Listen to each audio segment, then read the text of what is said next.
Berjumpa lagi dalam permenungan kita edisi Sabtu 3 Desember 2022, pekan pertama Advent. Hari ini pesta Santo Fransiskus Xaverius, seorang imam dan pelindung misi. Bacaan-bacaan liturgi hari ini, bacaan yang pertama dari surat pertama Rasul Paulus kepada jemaat di Korintus, bab 9 ayat 16 sampai 19, ayat 22 sampai 23. Dan bacaan Injil dari Injil Markus bab 16 ayat 15 sampai 20. Yesus dalam bacaan Injil hari ini menampakkan diri kepada ke-11 rasulnya sesudah ia bangkit.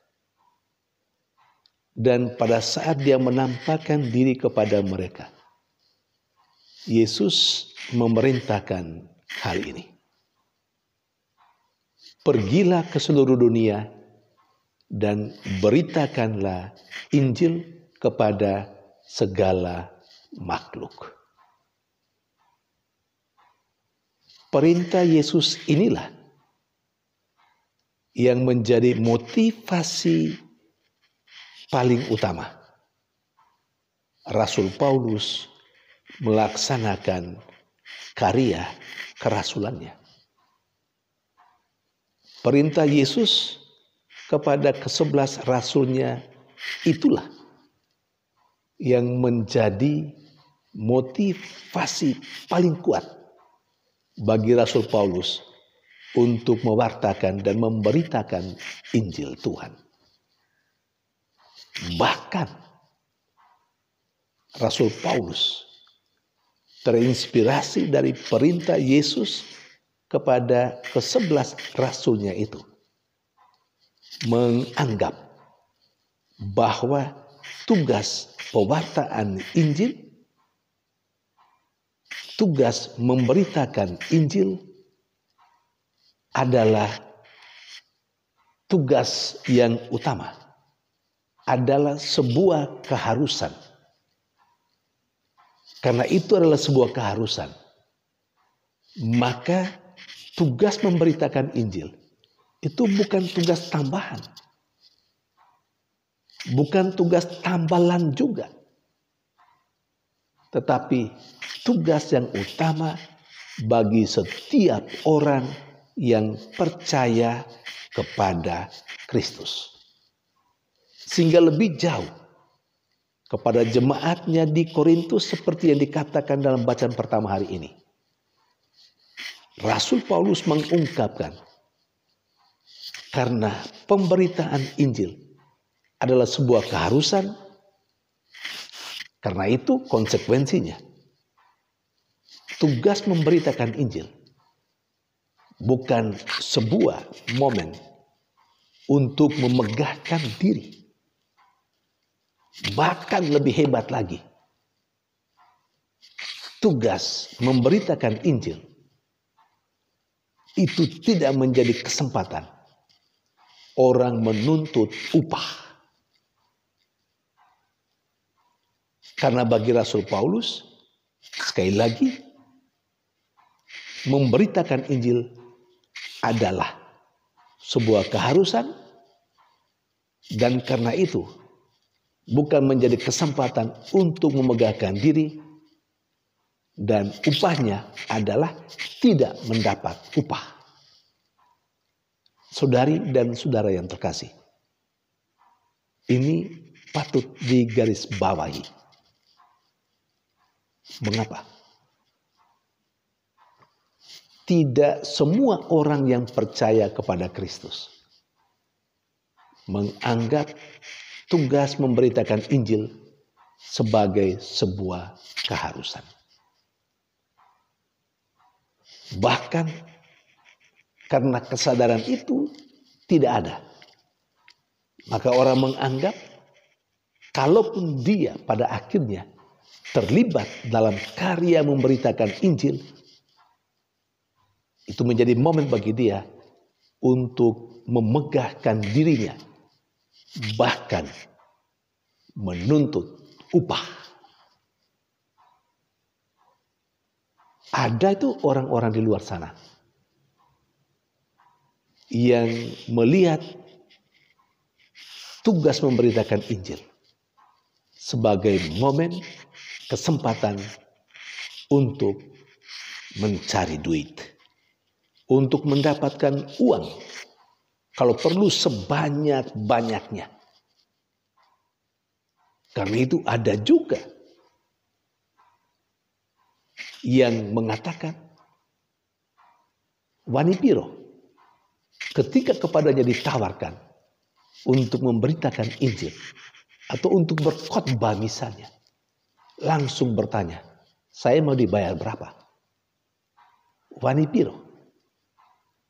Artinya orang melihat bahwa kesempatan berkhotbah, kesempatan mewartakan Injil adalah momen paling tepat untuk mencari uang, untuk mendapatkan uang. Saudari dan saudara yang terkasih, bagi yang melihat momen pewartaan Injil sebagai cara, sebagai peluang untuk mendapatkan duit, berarti orang itu melihat tugas mewartakan atau memberitakan Injil adalah sebuah profesi, dan karena sebuah profesi, orang pada akhirnya menuntut upah. Saudari dan saudara yang terkasih, apakah Anda dan saya masuk dalam kelompok manusia yang seperti itu? Yang melihat tugas pewartaan Injil sebagai kesempatan untuk mendapatkan duit. Ataukah kita seperti Rasul Paulus, melihatnya itu sebuah keharusan karena kita, saya dan Anda, telah menjadi percaya kepada Kristus melalui pembaptisan. Dan karena itu menganggap tugas itu adalah sebuah keharusan.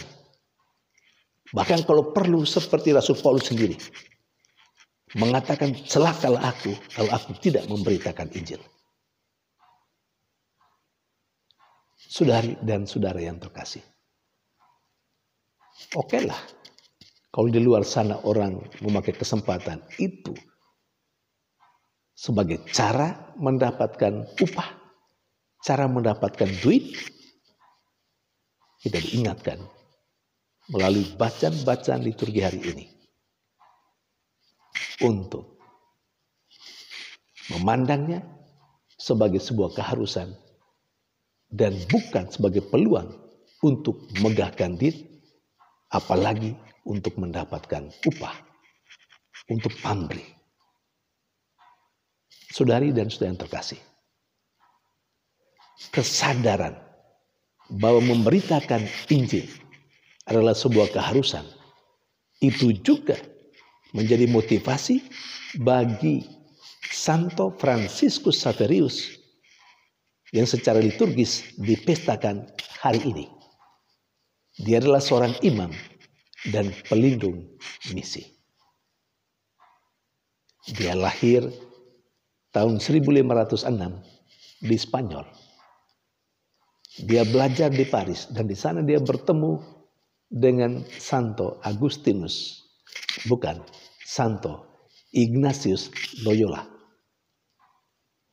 Dan di sana dia bersatu dengan Santo Ignatius, masuk dalam ketujuh sahabat pertama mengikrarkan kaul. Yang kemudian kelompok ini menjadi cikal bakal munculnya atau terbentuknya Serikat Yesus SJ. Saudari dan saudara yang terkasih, kesadaran bahwa dia harus memberitakan Injil memotivasi Santo Fransiskus Xaverius untuk pergi ke goa India sebagai duta paus. Dan selanjutnya bergerak ke Sri Lanka. Lalu kemudian ke Kepulauan Maluku. Dan pada akhirnya berencana untuk ke Cina. Tetapi dia meninggal. Saudari dan saudara yang terkasih, semoga pesta Santo Fransiskus Xaverius, seorang imam dan pelindung misi hari ini, dan bacaan-bacaan liturgi hari ini menginspirasi kita untuk memperbaharui lagi pemahaman kita tentang tugas memberitakan Injil. Itu bukan tugas tambahan, tetapi sebuah keharusan. Karena itu muncul dan ada sejak saya dan Anda, kita semua menjadi orang percaya kepada Kristus. Dan karena itu kita harus memberitakan Injil ke seluruh dunia. Seluruh dunia pertama-tama berarti ke lingkungan di mana kita berada saat ini, sekarang ini. Itulah duniamu dan disitulah kita diminta untuk memberitakan Injil Tuhan. Tuhan memberkati.